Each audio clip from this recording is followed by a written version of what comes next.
প্রথম আলো আনা হয়েছে বিএনপির একমাত্র মুখপাত্র হিসাবে ভূমিকা পালন করছে। কালকের কি আজকের কি?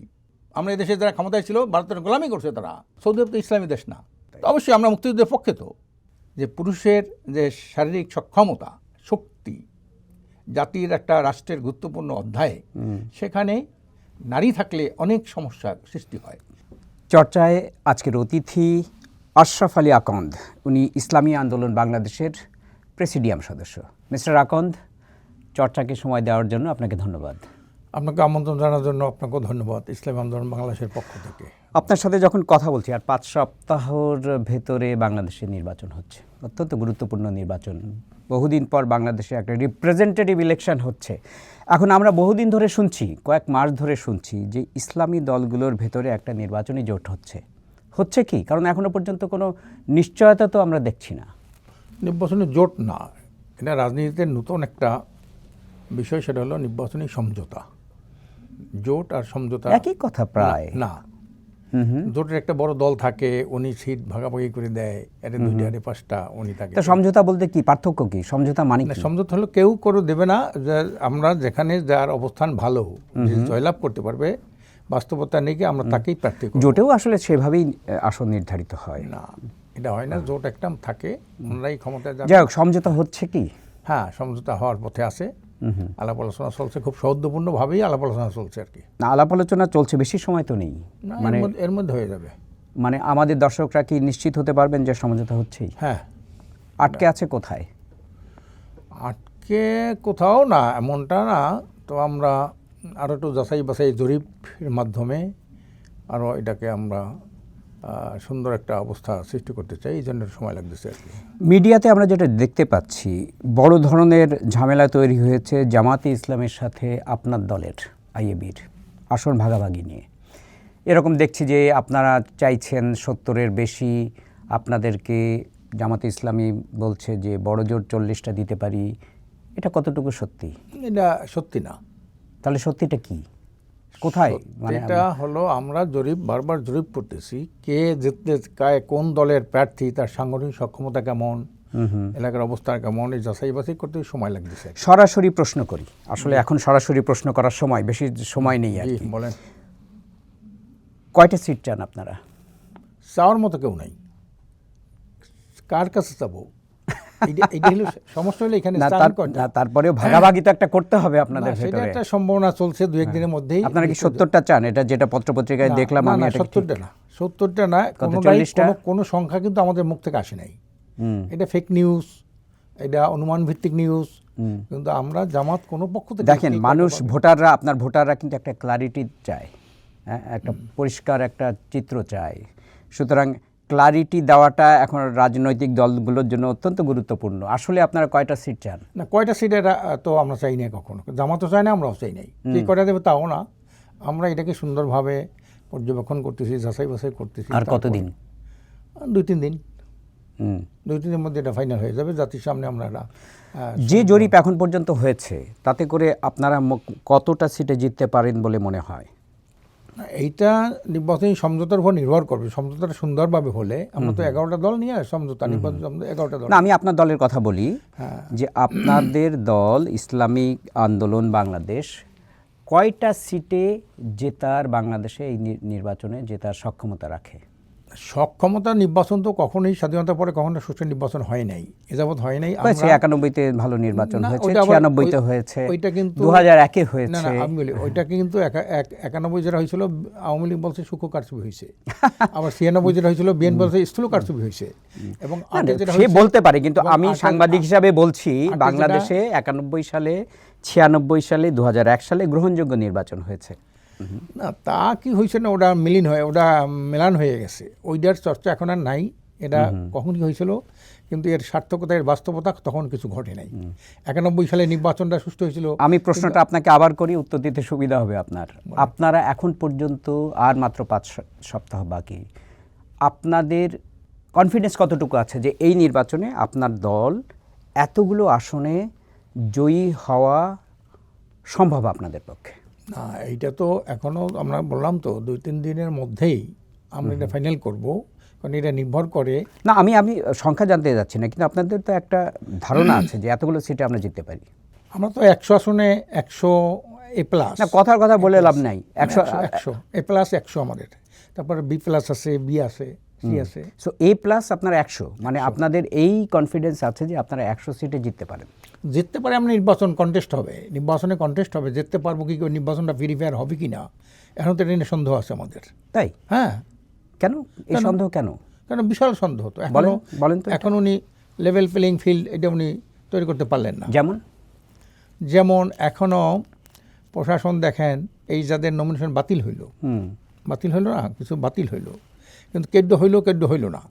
এই যে প্রশাসনের মধ্যে দ্বিচারিতা, তারপর হলো আইনশৃঙ্খলা রক্ষাকারী বাহিনী এখনও তারা দেশের মব সন্ত্রাস এখন এটা বন্ধ করতে পারে নাই, অবৈধ অস্ত্র এখন একটু উদ্ধার করতে পারে নাই, এবং স্বরাষ্ট্র উপদেষ্টা বলছেন বিদেশ থেকে অস্ত্র আসতেছে, প্রতিনিয়ত অস্ত্র আসে বিদেশ থেকে, বাইরে থেকে অস্ত্র ঢুকতেছে ভিতরে।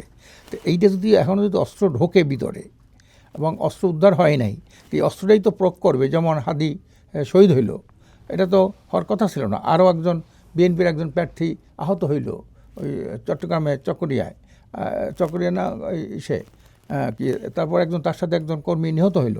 তো এই জন্যে এখনও যেটা মানুষ ভয় পায়, যেটা যে বিগত দিনের যে নির্বাচন যেভাবে ভোট ডাকাতি হয়েছে, ভোট ছিনতাই হয়েছে, তারপরে এজেন্ট বের করে দেওয়া হয়েছে, এইগুলার যে পুনরাবৃত্তি ঘটবে না, এটা কোনো নিশ্চয়তা নাই। ইনু সাহেব যত বলে যে একটা সুন্দর সুষ্ঠু উৎসবমুখর হবে, উৎসব তো দুই দিক থেকেই হয়। যারা ভোট ডাকাতি করে তারাও খুব উৎসবের সাথেই ভোট ডাকাতি করে। 24 সালে যেমন রাত্রে গরু জবাই দিয়েছে, খাসি জবাই দিয়ে পিকনিক করছে, তারপরে ভোট ডাকাতি করছে, এটা তো একটা উৎসব হয়েছে। কাজে উৎসব তো দুই দিকই হয়, ভালোর জন্য উৎসব হয়, খারাপের জন্য উৎসব হয়। কাজে এখনও আমরা ওনাদের যে কর্মকাণ্ড, তারপরে মনে করেন বিএনপি এই যে আপনার নমিনেশন দিল, তারেক জিয়া সাহেব লন্ডনে বসে নির্বাচন দিল, এর মধ্যে দেশের মধ্যে আগুন জ্বালাই দিল তার নেতাকর্মীরা, এরে মারে, অরে ধরে, আরে গুলি করে, এরে বাড়ি জ্বালায়, বাস জ্বালাইয়া সেখানে লোক মারে। তা আমি সেখানে একটা অংশতে বলছি যে এই যে নমিনেশন তো এরা করে নাই, এই যে প্রার্থী সিলেকশন তো ডক্টর ইউনূস সাহেবও করে নাই, কোনো সরকারি দলও করে নাই, করছে তারেক জিয়া, উনি দলের প্রধান, সে করছে। কাজেই যদি তোমরা গাড়ি গুড়ি ভাঙো কেন, আগুন জ্বালাও কেন, বাড়িঘর পোড়াও কেন, দোকানপাট জ্বালাও কেন, তোমরা তার বাড়িতে আগুন দাও। সুতরাং আপনি বলছেন যে এখনও একটা সুষ্ঠু নির্বাচন হবে, তার অ্যাটমসফিয়ার তৈরি হয়নি এখনো পর্যন্ত, আমরা মনে করি তাই। আপনি একটু পেছনে ফিরিয়ে আপনি বলছিলেন যে আপনি মনে করেন যে 100 সিটে কম্পিট করতে পারবেন আপনারা, কিন্তু আপনার না, এইটা A+, এবং এরপর আরো তো আছে B+ আছে। আচ্ছা, তার মানে 100-এরও বেশি পারবেন। আমরা তো এখন কথা হচ্ছে যে 2018 সালে আমরা কিন্তু 300 আসনে নির্বাচন করছিলাম 2018-তে। সেটার ফলাফল কি হয়েছে? ফলাফল তো আমরা 11টার মধ্যে নির্বাচন বাতিল করছি। ধরেন ওইটা তো নির্বাচন হয়নি, কিন্তু নির্বাচন যেটা হয়েছে, গ্রহণযোগ্য নির্বাচন যেটা হয়েছে 1996, 2001 সালে আপনারা 1996 সালে 20টি আসনে নির্বাচন করেছিলেন, একটাতেও জেতেননি। না, একটা তো জিতছি তো। কোথায়? 1996 সালে একটা জিতছি, 2096-তে আপনারা একটা জিতেছিলেন। হ্যাঁ, ওই যে গোলাম সরাই হিরু মেনা পাথরঘাটা। আর 2001-এ হলো গোলাম জাতীয় পার্টির সাথে নির্বাচন করেছেন। না, ওইটা আমরা করি নাই। ওইটার সাথে 14টা আসন জিতছিলাম আমরা সম্মিলিতভাবে, দলীয়ভাবে আমরা একটাও জিতি নাই। সো আপনাদের এখন পর্যন্ত একটা সিটে জিতেছেন নির্বাচন করে, একটা। আমাদের দল হইল 27 সালে, আমরা প্রথম নির্বাচন করি 91 সালে, তখন দলের কোনো সাংগঠনিক স্ট্রাকচারই না। কিন্তু 96 থেকে বা 2001 সাল থেকে কি এমন পরিবর্তন হয়েছে বাংলাদেশে, আপনাদের সমর্থন কতটা বেড়েছে যে আপনারা এতটা আশা করছেন? এই জন্য বেড়েছে, এটা মৌলিক পরিবর্তন আসছে বলে আমি মনে করি। কারণ স্বাধীনতার পরে 53 বছর বা 54 বছরের মধ্যে যারা রাষ্ট্র ক্ষমতায় ছিল, তারা দেশকে বিশ্বের দরবারে কলঙ্কিত করেছে, মানুষের সাথে তারা প্রতারণা করেছে। এই স্বাধীনতার পরে যে ইতিহাসটা, এটা একটা কলঙ্কের ইতিহাস এবং একটা প্রতারণার ইতিহাস। তারা জনগণের ভোট নিয়ে, সেই ভোটের কথা বলে এই ভোটকে তারা তথা গণতন্ত্রকে তারা হত্যা করেছে। 91 সালে যে আপনি যেটি বললেন 96 সালে, তখন একটা ভালো লোক ছিল জাস্টিস শাহাবুদ্দিন সাহেব, তাও বিতর্কিত। কোনো একটা নির্বাচন এইটা সুন্দর সুষ্ঠু হয়েছে, এবং নির্বাচনের পরবর্তী সময়ে যারা ক্ষমতায় গেছিল, এই নির্বাচনটার যথার্থতা ভূমিকা পালন করছে এমন কোনো ইতিহাস পাওয়া যায় না। কি পরিবর্তন হয়েছে? যে স্বাধীনতার পরে যেটা আমাদের এবার ঐক্যমত্য কমিশন যারা আমরা ছিলাম, ওরা একটা পটভূমি লিখেছে, এই দীর্ঘ প্রায় 6-7 মাসের আলোচনায় সেখানে লিখেছে, স্বাধীনতার পরে যারা ক্ষমতায় ছিল 53-54 বছরের মধ্যে, তারা কোনো জন আকাঙ্ক্ষা, জনপ্রত্যাশা, জনদাবি তারা পূরণ করতে ব্যর্থ হয়েছে, এটা ভূমিকায় লিখেছেন। তাহলে বোঝা গেল স্বাধীনতার পরে যারা ক্ষমতায় ছিল তারা ব্যর্থ। নির্বাচন যেভাবে একটু সুষ্ঠু হোক বা অসুষ্ঠু হোক, কিন্তু তারা জনগণের প্রত্যাশা পূরণে ব্যর্থ হয়েছে এই নির্বাচিত দলগুলি। তারা নিজেদের আখের গুছাইছে, রাষ্ট্রীয় টাকা তারা চুরি করেছে, টাকা বিদেশে পাচার করেছে। সুতরাং মানুষ এখন আপনাদের মতো দলের প্রতি আস্থা রাখবে। মানুষ চায় যে দুর্নীতিবাজদের, চাঁদাবাজদের ভোট দেবে না, দুর্নীতিবাজদের ভোট দেবে না, ভোট ডাকাতদের ভোট দেবে না, চাঁদাবাজদেরকে ভোট দেবে না, দখলবাজদেরকে ভোট দেবে না। এই তো এটা তো স্বাধীনতার পরে যারা ক্ষমতা, তাদের মধ্যে আপনি 90 থেকে 95 জন ক্ষমতায় যারা ছিল, 90 থেকে 95 জন মন্ত্রী, এমপি, দলীয় নেতা কর্মী, তারা দুর্নীতির সাথে আখণ্ড নিমজ্জিত। আপনি একটা পাইলট প্রজেক্ট করেন, একটা আসন নিয়ে আপনি পাইলট করেন, দেখবেন সেখানে এমপি আগে ছিল, পরে যিনি এমপি হয়েছে। আপনি বলছেন যে বাংলাদেশের মানুষের 1 নম্বর প্রায়োরিটি হচ্ছে দুর্নীতি মুক্ত না হলে এই নির্বাচন দায় যত সুন্দর হোক না কেন, আপনি নির্বাচনটা খুব সুষ্ঠু করলেন, কিন্তু যে দুর্নীতিবাজগুলি তারা আবার একটু রিফ্রেশ হয়ে আসলো এখানে, কিন্তু দুর্নীতি বন্ধ হয় নাই। তো আপনি মনে করেন যে ধরেন আপনার গ্রামে, আপনার কনস্টিটিউয়েন্সিতে যদি আপনি হয়তো নির্বাচন করবেন এবং সেখানে আপনার প্রধান স্লোগান হবে আপনি দুর্নীতির বিরুদ্ধে। তো দুর্নীতি না, দুর্নীতি, দুঃশাসন, সন্ত্রাস, মাদক মুক্ত একটি সুখী সমৃদ্ধ কল্যাণ রাষ্ট্র প্রতিষ্ঠা করা, এবং তাতে করে মানুষ আপনাকে ভোট দেবে। হ্যাঁ, ভোট দেওয়ার জন্য তো উদ্গ্রীব হয়ে আছে আল্লাহর রহমতে, উদ্গ্রীব। আপনি কত যে ভোট দেবে আপনি কল্পনা করতে পারেন না। ওদের ভোট দেবে কেন? বাংলাদেশের অনেক আমার এতদিনের সাংবাদিকতার অভিজ্ঞতা হচ্ছে যে বাংলাদেশের মানুষের ভোট দেওয়ার ক্ষেত্রে অনেকগুলো প্রায়োরিটি থাকে, শুধু দুর্নীতি না। তার কি সুবিধা হবে, তার ছেলের একটা চাকরি হবে কিনা, হ্যাঁ, তার এই গ্রামের রাস্তাটা ঠিক হবে কিনা, হ্যাঁ। এখন মানুষ অনেক সময় বলবে যে আপনি দুর্নীতিবাজ না, আপনি খুবই সৎ মানুষ, তাতে আমার লাভ কি? মানুষজনের মনে এরকম দেখেছি ভোটারদের ভেতরে এ ধরনের এবং সেই কারণে তারা দুর্নীতিবাজকে জেনে শুনে ভোট দেয়। আমরা মনে করি একজন নেতার জন্য মৌলিক 2টা গুণ দরকার। নেতা যে একটা হলো সততা আর যোগ্যতা। সততা আছে, যোগ্যতা নাই, আবার যোগ্যতা আছে, সততা নাই। আমরা চাই সৎ এবং যোগ্য প্রার্থী। এরা আবার এইরকম লোক পাওয়া তো কঠিন না, আমরা এদেরকে মাথা জায়গায় দেই নাই, এদেরকে সামনে আসতে দেই নাই, এদেরকে সবসময় নির্মম নিষ্পেষণ করেছে ক্ষমতাসীনরা। ভালো মানুষের কোনো স্থান ছিল না। রাজনীতিকে তো একটা নষ্ট, দূষিত, বিষাক্ত, কলুষিত, নোংরা একটা আবর্জনা স্তূপে পরিণত করেছে এই ক্ষমতাসীনরা। এই নির্বাচনটা কোনো ভালো মানুষের জন্য ছিল না, যত খারাপ মানুষ। আপনি দেখবেন এই দেশে আমাদের যে প্রতিষ্ঠাতা আমির একটা কথা বলছিলেন, দুঃখ হয় আমার এই কথাটা বলতে, এই দেশে ক্ষমতাসীনদের যে যত বড় নেতা তত বড় চোর, যত বড় নেতা তত বড় চোর। আপনাদের ভোট দিলে যে সমস্ত পরিস্থিতি ভালো হয়ে যাবে, আদর্শ একটা সমাজ প্রতিষ্ঠিত হবে, তার গ্যারান্টি কি? না, গ্যারান্টি আগে দিয়ে দেখো। গ্যারান্টি তো আমরা কখনো যাই না এইভাবে, আমরা তো ওয়াদা করছি, কেউ তো ওয়াদাও করে না এইভাবে। আজকের দুর্নীতি, দুঃশাসন মুক্ত ওয়াদা করে ওরা দুর্নীতির বিরুদ্ধে কথা বলে। নিজের চরিত্রের মধ্যে তো পরিবর্তন নাই। যারা কথা বলে তাদের চরিত্রের মধ্যে কোনো পরিবর্তন নাই। কথার জন্য কথা বলে, বলার জন্য বলে, কিন্তু আসলে তাদের চরিত্রটা কি? আচ্ছা, অন্য একটা বড় পরিসরে যাই। আপনারা নির্বাচন করবেন, সব কিছু ঠিকঠাক হলো, নির্বাচন হচ্ছে। এখন আপনি জানেন যে 2024 সালে যেটা হয়েছে, বড় একটা অভিযোগ ছিল এদেশের মানুষের যে গণতন্ত্র শেষ হয়ে গিয়েছিল। হ্যাঁ, 2008 সাল থেকে 2014 সাল থেকে বিশেষ করে কোনো নির্বাচন হচ্ছিল না, মানুষ ভোট দিতে পারছিল না, তাদের কথা বলার কোনো সুযোগ ছিল না, তাই না? প্রধান অভিযোগ তো মানুষের এটা ছিল। এখন সেটা হচ্ছে গণতন্ত্র। আপনি নিজেও গণতন্ত্রের কথা বলছিলেন একটু আগে।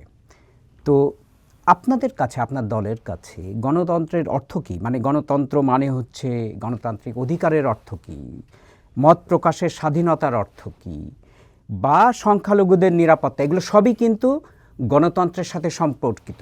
আপনাদের অবস্থান কী এ ব্যাপারে? গণতন্ত্র একটা মায়া মরীচিকায় পরিণত হয়েছে, সোনা হরিণের মতো। গণতন্ত্রের কথা সবাই বলেন। গণতন্ত্রটা কী? 100 রকমের গণতন্ত্র সারা দুনিয়া, 100 রকমের। ব্রিটিশের গণতন্ত্র একটা, আমেরিকার গণতন্ত্র একটা, ভারতের একটা, পাকিস্তানের একটা, আমাদের দেশে একটা। কাজে গণতন্ত্র আমরা যেটা মনে করি, একটা সুষ্ঠু ভোটাধিকার প্রয়োগ করে যারা ক্ষমতায় আসবে, হ্যাঁ, অন্য যারা ক্ষমতা ইতিপূর্বে ছিল তারা সুন্দরভাবে ক্ষমতা হস্তান্তর করবেন। আমরা মনে করি আপনি নির্বাচনের কথা শুধু বলছেন। হ্যাঁ, কিন্তু গণতন্ত্র শুধু নির্বাচন না, এইটাই 1 নম্বর। নির্বাচন, গণতন্ত্রের প্রধান এটাই হলো একটা সুষ্ঠু, অবাধ, গ্রহণযোগ্য নির্বাচন, এবং নির্বাচিত সরকারের হাতে সুন্দর সুষ্ঠুভাবে ক্ষমতা হস্তান্তর করা, এইটা 1 নম্বর। 2 নম্বর হলো গণতান্ত্রিক অধিকার বলতে যেটা মানুষ বোঝায় যে সে রাজনৈতিক ওপেন রাজনীতি করার অধিকার থাকবে, বাক স্বাধীনতা থাকবে, তার মানুষের মৌলিক অধিকার থাকবে, নারীর অধিকার থাকবে, অমুসলমানদের অধিকার থাকবে, তারপরে সংখ্যালঘুদের অধিকার থাকবে, নৃগোষ্ঠীর অধিকার থাকবে। হ্যাঁ, এগুলো তো থাকবে। সমান অধিকার থাকবে, সমান অধিকার থাকবে, নারীর সমান অধিকার থাকবে। সমান অধিকার। আমরা তো ইসলাম তাকে অগ্রাধিকার দেয়। আমরা এবার যে ঐক্যমত্য কমিশন, কিন্তু আপনারা তো নারী নেতৃত্বে বিশ্বাস করেন না। নারী নেতৃত্ব এক জিনিস, নারী নেতৃত্ব অধিকারের সাথে নেতৃত্ব অত্যন্ত গুরুত্বপূর্ণ। না, নারী নেতৃত্ব এক জিনিস, নারীর প্রতিনিধি এক জিনিস। নারী নেতৃত্ব বিষয়টা তো ঠিক না। আমরা মনে করি যে পুরুষের যে শারীরিক সক্ষমতা, শক্তি জাতির একটা রাষ্ট্রের গুরুত্বপূর্ণ অধ্যায়, সেখানে নারী থাকলে অনেক সমস্যার সৃষ্টি হয়। না, এটা তো শারীরিক শক্তির বিষয় না, এটা মস্তিষ্কের শক্তির বিষয়। আপনি সেই লোকটা মনে করেন সন্তান সম্ভাবনা, সে ছুটি নিয়ে আসে, দেশে যুদ্ধ শুরু হয়ে গেছে। না, পৃথিবীতে আপনাকে আমি 100টা উদাহরণ দিতে পারি যে নারী নেতৃত্ব দিয়ে সেই দেশের প্রচুর উন্নতি হয়েছে। আপনি ইউরোপে যান, আপনি প্রচুর পাবেন, এশিয়াতে যান, আপনি প্রচুর পাবেন। এমন কোনো আপনি বাস্তব কোনো এই যে আপনার ফিলিপাইনে হলো, ফিলিপাইনে একটা মহিলা ছিল, কিছুই হলো না, যুদ্ধ শুরু হইলো, সেটা তো পুরুষ দিয়েও কিছু হয় না। না, পুরুষ দিয়েও অনেক মানে ব্যর্থতা হয়। আমরা বিশ্বাস করি নারী প্রতিনিধি থাকবে, কিন্তু মূল নেতৃত্ব যারা সেনাপ্রধান, প্রধান বিচারপতি, এটা কি ইসলাম সেটাকে স্বীকৃতি দেয় না বলেই সেটা? নারী নেতৃত্বের ব্যাপারে ইসলামের একটা সেটা হচ্ছে মানে সেটা যদি মনে করি যে নারী নেতৃত্বের যেহেতু ইসলাম স্বীকৃতি দেয় না, সুতরাং সেটা আমরা থাকবে দিই না। না, সেটাই দিই না, এইটাই মানে ভালো মন্দের বিষয় না, ইসলাম স্বীকৃতি দেয় না, সুতরাং ইসলাম তো সব ভালোর জন্যই তো ইসলাম, খারাপের জন্য না ইসলাম। খারাপ বন্ধ, ভালো প্রতিষ্ঠা, এটার নাম হচ্ছে ইসলাম। এটা তো ইসলাম মানে কি? সংখ্যালঘুর প্রোটেকশন, আল্লাহ প্রদত্ত বিধান। আল্লাহ প্রদত্ত বিধান তো আল্লাহ সৃষ্টি করছে, আপনাকে আমাকে সৃষ্টি করেন আল্লাহ। আল্লাহ আইন দিয়েছেন, আল্লাহ শাস্তির বিধানও তো আল্লাহ দিয়েছেন, নেতৃত্বের বিধানও আল্লাহ দিয়েছেন। কাজে সেই হিসাবে আল্লাহর উপরে যদি কেউ আল্লাহর উপরে কেউ যদি কি বলে ওই অন্য দৃষ্টি প্রয়োগ করে, এখানে সুতরাং আমি বুঝতে পেরেছি আপনার কথা। ইসলামের বিধান যেহেতু নারী নেতৃত্বে নাই ইসলামের বিধানে, সুতরাং আপনার নারী নেতৃত্ব বলতে মূল জায়গায় মূল নেতৃত্ব সাধারণত এমপি মানে প্রধানমন্ত্রী হতে পারবেন না, বা প্রেসিডেন্ট সরকার রাষ্ট্রের যিনি আপনার দলের প্রধান হতে পারবেন না, তাই তো? এটা আমরা বিশ্বাস করি। যেহেতু রাসূল সাল্লাল্লাহু আলাইহি বলছেন ওই জাতির কোনদিন ওই জাতির কোনদিন উন্নতি হবে না। রাসূল সাল্লাল্লাহু আলাইহি বলছেন ওই জাতির কোনদিন উন্নতি হবে না, সংখ্যালঘু জাতির নেতৃত্ব দেবে মহিলা। রাসূল বলছেন সংখ্যালঘুর অধিকার, তাদের প্রোটেকশন নিয়ে আপনাদের দলের পলিসি কি? সংখ্যালঘু তো যারা সংখ্যালঘু থাকে তাদের তো সর্বোচ্চ তাদের জিম্মা নেওয়া, তাদের জান মাল, রাজনৈতিক ধর্মীয় অধিকার রক্ষা করা, এইটা ইসলামের দায়িত্ব। তাদের সমান অধিকার থাকবে, আপনারা যদি ক্ষমতায় আসেন তাদের অধিকার কি সমান থাকবে? হ্যাঁ, সমান অধিকার তো থাকবে। সমান অধিকার থাকবে না কেন? তারা এদেশের নাগরিক, তারা খাজনা দেয়, ট্যাক্স দেয়, হ্যাঁ, তারা সব কিছু করে, এখানে ব্যবসা বাণিজ্য সব কিছু করতে পারবে। তারা পূজা অর্চনা, তারা তাদের ধর্মীয় স্বাধীনতা, রাজনৈতিক স্বাধীনতা, হ্যাঁ, তাদের সামাজিক স্বাধীনতা সবই তারা ভোগ করতে পারবে। নারী শিক্ষা, নারীর কাজ করার অধিকার সম্পর্কে অবশ্যই তো নারী শিক্ষা তো থাকবেই। নারীদের শিক্ষা তালেবুল ইলমে ফরিদাতুন আলা কুল্লি মুসলিমিন আল মুসলিমাত। রাসূল বলছেন মুসলমান নর-নারী শিক্ষা করা ফরজ। তো সেই হিসাবে তো নারী থাকবে, কিন্তু সেটা শালীনতা রক্ষা করে করতে হবে। যেমন মনে করেন অনেক সমাজে এই যে ইফটিজিংটা হচ্ছে, ইফটিজিং হচ্ছে না, কার দোষে হচ্ছে? এটা সহশিক্ষার কারণে হচ্ছে। সহশিক্ষার কারণে এখানে পুরুষের কোনো দোষ নেই, যে ইফটিজ করছে তার কোনো দোষ নেই। না, দুইজনেই করছে, দুইজনাই সমস্যা। আপনার চুম্বক থাকলে লোহায় তাকে আকর্ষণ করবেই। আপনি এইটা কেন করবেন? যেহেতু এখন অনেক নারী ডাক্তার, নারী মেডিকেল কলেজ আছে, নারী বিশ্ববিদ্যালয় আছে না, এটা তারা করে। তাদের কি করতে হবে? তারা আলাদা করবে, শিক্ষা ব্যবস্থা আলাদা করবে, আলাদাভাবে তাদের শালীনতা, তাদের সম্ভ্রম, হ্যাঁ, তাদের এগুলো তারা প্রোটেকশন পাবে। আপনার এই কথার পরে বাংলাদেশের অর্ধেক নারী জনসংখ্যা, তাদের বিশাল একটা অংশ তো ভয় পেয়ে যাবে। ভয় পাবে কেন? তাদের আলাদা শিক্ষা ব্যবস্থা মানে তাদের এমনিতেই ভয় আছে যে ইসলামী দলগুলো যদি ক্ষমতায় আসে তাদের ঘরে ঢুকিয়ে দেবে তাদেরকে, এরকম ভয় আছে তাদের। এটা হলো পাশ্চাত্যদের একটা ষড়যন্ত্র। ইসলাম ফোবিয়া যারা করে, ইসলাম ফোবিয়া, তারা কিন্তু এই ভয়টা ঢুকিয়ে দেয় যে এইটা তোমাদের এইটা হবে না। তার মানে আমি একটু পরিষ্কার হতে চাই, আপনাদের নীতি হচ্ছে আপনারা ক্ষমতায় আসলে দেশের যে শিক্ষা ব্যবস্থা হবে সেখানে নারীদের জন্য আলাদা ক্লাসরুম থাকবে, পুরুষের জন্য আলাদা ক্লাসরুম থাকবে। এটা তো সহজ হয়। মানে বিশ্ববিদ্যালয়গুলোর কি হবে? আলাদা বিশ্ববিদ্যালয় হবে, আলাদা নারীদের আলাদা বিশ্ববিদ্যালয়, সবকিছু হবে আলাদা। আচ্ছা, এটাই তো নিয়ম। এইটা হলে পরে তার শান্তিপূর্ণভাবে লেখাপড়া করতে পারবে। ইসলামী দেশগুলোতে কি তাই আছে? সৌদি আরবে কি তাই? সৌদি আরব তো ইসলামী দেশ না, ওটাকে ইসলামী দেশ বলা কোনটা যায় না। ইসলামী দেশ তাহলে? না, যেখানে কোরআন হাদিস অনুযায়ী দেশ চলে, হুম। যেখানে কোরআন হাদিস অনুযায়ী সেটা দেশ কোথায়? চলে। ইরানেও তো নাই। না থাই না থাকুক, ইরানে তো নাই। আমি তো ইরানে তো নাই এটা। আমি তো এটা দেখবো না। আমি দেখবো আল্লাহ রসুল 10 বছর রাষ্ট্রনায়ক ছিলেন। রসুল কত বছর? 10 বছর। রাষ্ট্রের আয়তন ছিল 30 লক্ষ বর্গ কিলোমিটার। বিশ্বের প্রথম লিখিত সংবিধান আল্লাহ রসুল প্রণয়ন করছেন। আল্লাহ যে রাষ্ট্র গঠন করছে সেই রাষ্ট্রের মাধ্যমে একটা অসভ্য জাতিকে সুসভ্য জাতিতে পরিণত করেছিলেন তারা, অমানুষকে মানুষ বানিয়েছিলেন তারা, নারীর অধিকার প্রতিষ্ঠা করেছিলেন তারা। তারপরে এই যে আপনার এই যে বৌদ্ধ কী কয় ওটাকে ইহুদি খ্রিস্টান মুশরিক তাদের অধিকার প্রতিষ্ঠা করেছেন আল্লাহ রসুল। কাজী এই জন্যে আমি মনে করি ইসলাম ভবিয়া যারা, এবং আপনি জানেন আমেরিকা যখন রাশিয়ার সাথে আমেরিকার একটা সেনায় যুদ্ধ ছিল, যখন রাশিয়ার পতন হইল তখন আমেরিকার বড় শত্রু হইল ইসলাম।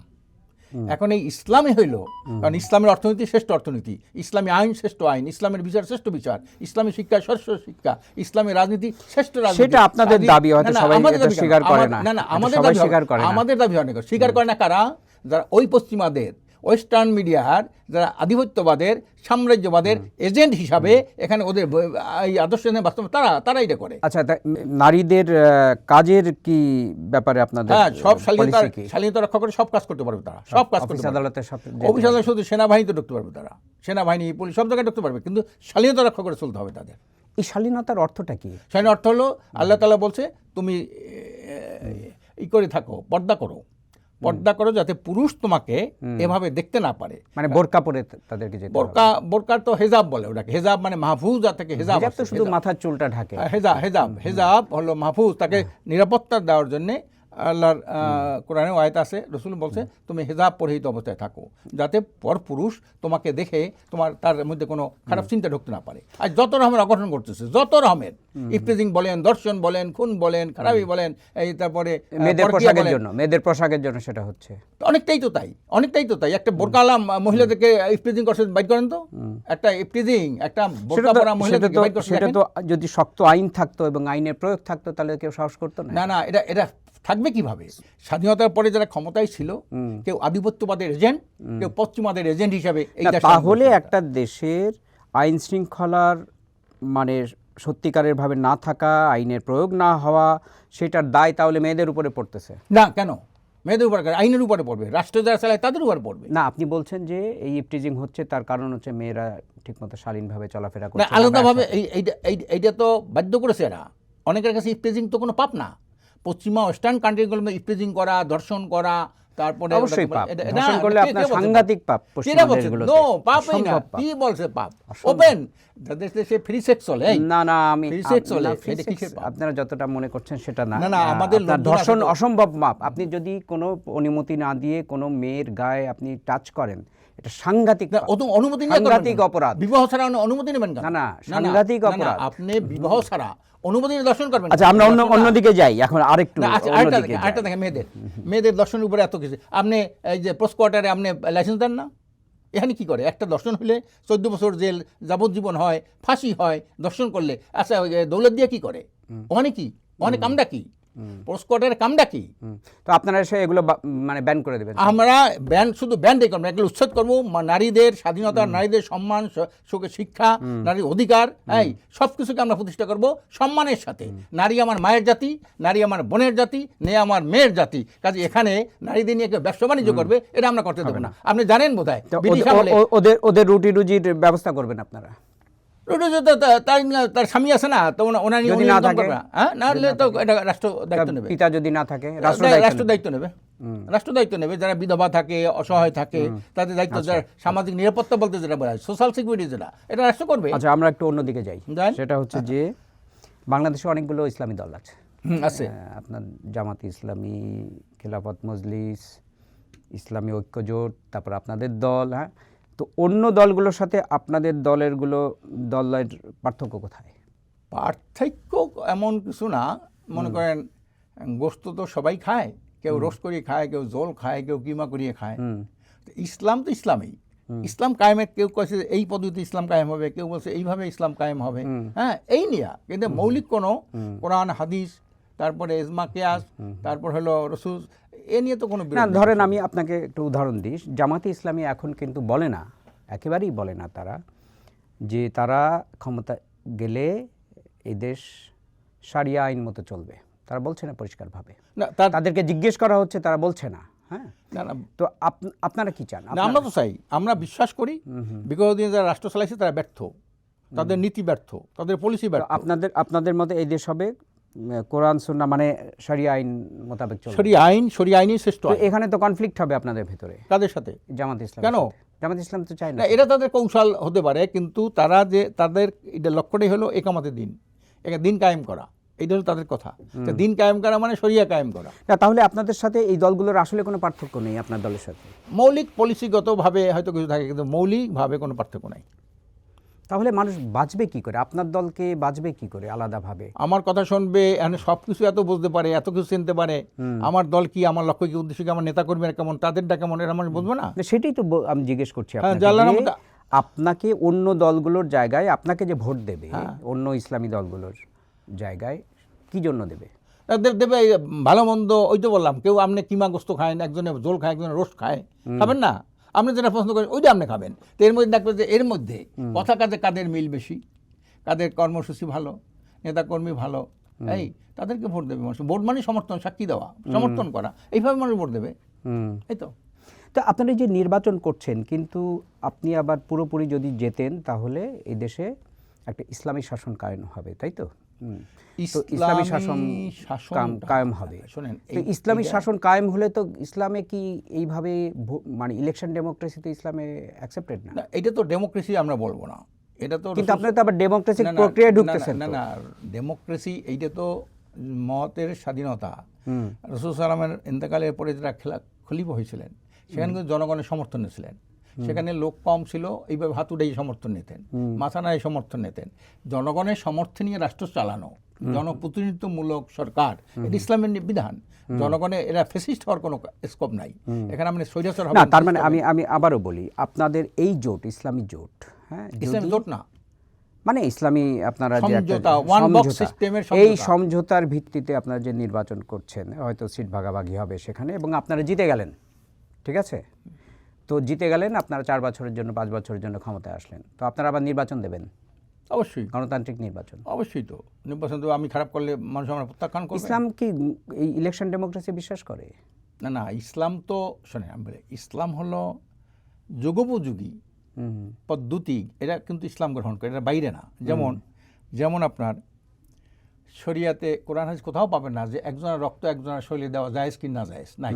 কিন্তু এটা কিন্তু এজমা কিয়াসের মাধ্যমে, শোনেন, এখানে কিন্তু 4টা পয়েন্ট থাকার কারণে আজকের বিগত দিনের যে আসমানি কিতাবগুলো ব্যর্থ হয়ে গেলে কেন, একটা পড়ে যাওয়ার পর আর তাদের কোনো উত্তর নাই। কিন্তু ইসলাম হলো সর্বক্ষণিক, এইটার সমস্ত সমস্যার সমাধান করতে পারবে। এটা এজমা এবং কিয়াস নামে আর 2টা জিনিস আছে, কোরআন হাদিস, এজমা কিয়াস। আমার প্রশ্নের উত্তরটা যদি দেন। না না, সেইটা হলো, আপনারা আসলে কি ইলেকশন হবে? অবশ্যই ইলেকশন হবে, অবশ্যই ইলেকশন হবে, অবশ্যই ইলেকশন হবে। এবং সেখানে ইলেকশন আমরা করব, সৎ যোগ্য লোকদেরকেই মানুষ ভোট দেবে, কোনো খারাপ মানুষ সেটা তো অন্য ব্যাপার। হ্যাঁ, তবে ইলেকশন হবে, ইলেকশন হবে, অন্য দলগুলো রাজনীতি করতে পারবে স্বাধীনভাবে, কিন্তু কোনো এবং মত প্রকাশের স্বাধীনতা থাকবে, অবশ্যই থাকবে, কিন্তু কোনো দুর্নীতিবাজরা রাজনীতি করতে পারবে। সাংবাদিকরা সব লিখতে পারবে যদি হ্যাঁ, সাংবাদিকরা লিখতে পারবে, কিন্তু যখন যেমন তখন তেমন এই সাংবাদিক আমরা চাবো না। যেমন আপনি এই যে প্রথম আলোতে তারেক জিয়া যখন 2008-এর যে অবস্থা হয়েছিল, তখন তারেক জিয়া, খালেদা জিয়া সম্বন্ধে এই প্রথম আলো কি লেখছেন যে বিশ্বের 3য় নম্বরে দুর্নীতিবাজ হইল খালেদা জিয়া, লেখছে না? তো তখনকার বাস্তবতা ওইটা কি বাস্তবতা? তখন হয়তো সেই তারেক জিয়া উনি 100 কোটি টাকা ওখান থেকে তার মান নির্দেশ আনছে। এখনকার বাস্তবতা ওইটা, সেইটাই তো লিখবে। আর এখন বাস্তবতা কি? এইটা বাস্তবতা হইলো একই ব্যক্তি। এখন যে না, এখন তো ইনি দুর্নীতি করতেছেন না, বললে আবার লিখবে। না না, সেই দুর্নীতি করতেছে না, যা করছে এইটা উনি তখন লেখলেন কেন? এটা হলো সুবিধাবাদ নেওয়ার জন্য, সুবিধাবাদী। তখন দুর্নীতি, তার বিরুদ্ধে অনেক দুর্নীতির অভিযোগ ছিল, সুতরাং পত্রিকা হলো সেটাই লিখছে। ওইটাই তো লেখছে। এখন যদি উনি ধরেন ক্ষমতায় যান, উনি যদি আবার তার সাথে দুর্নীতির অভিযোগ ওঠে, তার বিরুদ্ধে লিখবে আবার। না না, উনি লেখলেন আমি তার বিরুদ্ধে, এবং তাকেই আমরা এখন সবচেয়ে বেশি সমস্ত পত্রিকার চেয়ে প্রথম আলো আনা হয়েছে বিএনপির একমাত্র মুখপাত্র হিসাবে ভূমিকা পালন করছে। কালকের কি আজকের কি, এটা চোখ পাল্লাই ফেলাইলেন। এটা হলো মানে কি কয়, সুবিধা নেওয়ার জন্য কিছু সুবিধাভোগী সাংবাদিক, সুবিধাভোগী প্রশাসন, সুবিধাভোগী এই যে কি কয় আমলা, হ্যাঁ, সুবিধাবাদী বুদ্ধিজীবী, এরা সুবিধার যেখানে আছে পাওয়া যায় তার পক্ষে তখন কথা বলে তারা। আরেকটা বিষয়, রাজনীতি শেষ পর্যন্ত মানুষের রুটি রুজি। তো আলটিমেটলি সাধারণ মানুষের কাছে এটাই আসল রুটি রুজি। তো আপনাদের দলের অর্থনৈতিক নীতি কী? অর্থনীতি 1 নম্বর হলো, আমি এটা রুটি রুজির কথা বলছেন, সমস্ত রুটি রুজি যা আছে 3 ভাগের 1 ভাগ কমিয়ে আনা হবে। চাউলের দাম সর্বোচ্চ 40 টাকা কেজিতে চাউল খাওয়ানো যাবে। কিভাবে? দুর্নীতি বন্ধ হলে। আমি বলছি সার, মানে আপনারা কি সাবসিডি দেবেন? হ্যাঁ, সাবসিডি দেবেন? সাবসিডি দেওয়া লাগবে না। দুর্নীতি বন্ধ হলে এমনি তো দুর্নীতিটা বন্ধ হয় কি, অর্ধেকের বেশি টাকা দুর্নীতি হয়ে যায় না, সকল কিছু দুর্নীতি। আমরা এখানে তারপর দ্রব্যমূল্য, খাদ্যমূল্য 1/3 কমে যাবে, বিদ্যুৎ বিল 1/3 কমে যাবে, পানির বিল 1/3 কমে যাবে, তারপর হোল্ডিং ট্যাক্স 1/3 কমে যাবে। এই যদি দুর্নীতি আমি বন্ধ করতে পারি। আজকের মনে করেন 24 লক্ষ কোটি টাকা হাসিনা পাচার করছে বিদেশে, এই টাকাগুলো আনলে আমরা এই দেশের শ্রমিকদের বেতন দ্বিগুণ করতে পারি, এই যে দুর্নীতিগুলো বন্ধ হয়, এগুলো আমরা করতে পারি। তারপরে এই প্রান্তিক কৃষক যারা দিন আনে দিন খায়, যারা বর্গা জমি চাষি, তাদের সার, সেচ, বীজ এটা বিনামূল্যে সরবরাহ করা হবে যদি দুর্নীতি আমরা বন্ধ হয়, এবং এটা করবো ইনশাল্লাহ। আমরা আপনারা যদি ক্ষমতায় আসেন তাহলে অন্যান্য দেশগুলোর সাথে সম্পর্কের সম্মানজনকভাবে, সম্মানের সাথেই হবে, কোনো গোলামির সম্পর্ক আমাদের হবে না। গোলামির কথা বলছেন কেন? গোলামির কথা বলছি, আমরা তো একটা গোলামের রাষ্ট্র, ভারতের গোলাম। আমরা এই দেশে যারা ক্ষমতায় ছিল ভারতের গোলামি করছে তারা। আজকে আপনি দেখেন না কি চুক্তি করলো ভারত আমাদের সাথে, চুক্তিগুলো কি করলো? সীমান্ত হামলা, পানি চুক্তি বাতিল, বাণিজ্য চুক্তি, তারপরে যোগাযোগ ব্যবস্থা, ট্রান্সপোর্ট, কিভাবে চুক্তি করলো? এটা কোনো একটা সম্মানের ভিত্তিতে এই চুক্তিগুলো হইল? এবং আমার দেশের এত মানুষ মারলো। আমি এটা কথা শেষ করি। আজকের আমাদের দেশে যারা একটা আগুন জ্বালাই দিল, দেশে শত শত হাজার হাজার মানুষকে হত্যা করলো, হাজার হাজার মানুষকে তারা পঙ্গু করলো, হ্যাঁ, দেশের অর্থনীতি ধ্বংস করলো, খুন গুম করলো, আয়নাগর এলো, তাদেরকে আশ্রয় দিল কে? শুধু তাই না, এদেশের ডিএসএফআই, এদেশের গোয়েন্দা, এনএসআই, এই যে বড় বড় যারা পদে ছিল তারা ওই দেশে যেয়ে আশ্রয় নিল, তারা যারা এই দেশের ওই ফেসিস্ট সরকারের সহযোগিতা নিয়ে এই দেশের মানুষের হামলা করেছে। তাহলে এই যদি ডিএসএফআই, এনএসআই যদি আমার একটা অন্য দেশে ভিন্ন আদর্শের দেশে যাতে আশ্রয় নেয়, তা আমাদের সব ভিতরে যে খবরাখবর যেগুলো আছে, হ্যাঁ, সব তো তথ্য তারা পাশ করবে ওই দেশের সাথে। আমার সেনাবাহিনী কত আছে, সেখানে অস্ত্র কী আছে, এগুলো তো পাশ না। তাহলে আমি আপনাকে প্রশ্ন করি, সেটা হচ্ছে যে আপনাদের এই জোট যদি ক্ষমতায় আসে, তাহলে আপনারা কি ভারতের সাথে যে চুক্তিগুলো হয়েছিল আছে সেগুলো বাতিল করে না? যেগুলো অযৌক্তিক চুক্তি হয়েছিল সেই অযৌক্তিক চুক্তি আমরা বাতিল করব, ন্যায্য চুক্তি আমরা বহাল রাখবো। কোনটা অযৌক্তিক চুক্তি? অযৌক্তিক চুক্তি ওই যে আপনার 9 একর না 900 একর জমি ছিল চিড়িয়াখাঙে, দেখেন না, তারা একটা আলাদা একটা ব্যবসা বাণিজ্য প্রতিষ্ঠান করবে। এইটা আমি মনে করি স্বাধীনতা সার্বভৌমত্বের উপর একটা খেলাপ এইটা। তারপরে এই যে বাণিজ্য চুক্তি, তারপর হলো আপনার এই যে কী কয় ওটাকে, ট্রানজিট, এটা তো ট্রানজিট, এটা তো করিডোর। ভারত থেকে, ক্যালকাটা থেকে যদি 7 সিস্টারে যায়, এটা তো ট্রানজিট না, এটা করিডোর। যেমন আমরা যেমন পাটগ্রাম থেকে আমরা যাই কোথায়, আঙ্গরফাতে যাই, এটা কিন্তু করিডোর, এটা ট্রানজিট না। তো ওরা ট্রানজিটের নামে, করিডোরের নামে ট্রানজিট, এই তারা করতেছে। এইটা তো আমি মনে করি আমার দেশের স্বার্থবিরোধী কাজ। এটা আমরা তাদের সাথে সুন্দরভাবে আলাপ আলোচনা করে তাদের সম্মান, আমাদের সম্মান, তাদের দাবি, আমাদের দাবি যাতে রক্ষা হয়। আজকে দেখেন পানি চুক্তিটা, কত চুক্তি হইলো, কত হইলো, প্রতিবারেই ভারত সেই চুক্তি ভায়োলেট করেছে। তারা পানি ঠিকমতো দিচ্ছে না আমাদের। তারপরে মনে করেন তিস্তার এই ব্যারেজটা চায়না চায়না নেওয়ার জন্য সে অনেক কিছু হলো, কিন্তু সে বারবার বাধা দিল না, চায় আমরাই করে দেবো, আমরাই করবো। আসলে কোনোদিন করলো না। আজকে তিস্তার কারণে আজকের লক্ষ লক্ষ মানুষ আজকের পথে বসে গেছে, জায়গা জমি সব নষ্ট হয়ে গেছে তাদের, এইটা ভারত করতে দিল না। ঠিক আছে, এইভাবে পাকিস্তানের সাথে সম্পর্ক কী হবে?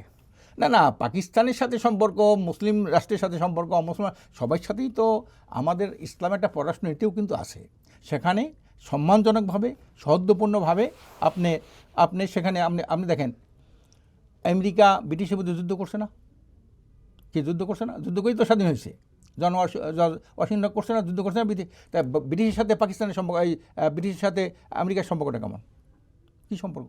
এখনও তারা কি সেই সুর গায় যে আমরা এখনও, হ্যাঁ, আমরা তাদের মধ্যে যুদ্ধ করে আমরা স্বাধীন হয়েছি। এখন তো খুব সম্পর্ক। কাজেই এখন যেটা গেছে, ওই দুয়াতুল্যা, ওই 71-এ কী হয়েছিল, 90-তে কী হয়েছিল, 24-এ কী হয়েছিল, এই চেতনার বাণিজ্য করে দেশে উন্নতি হয় না, এইটা হয় না।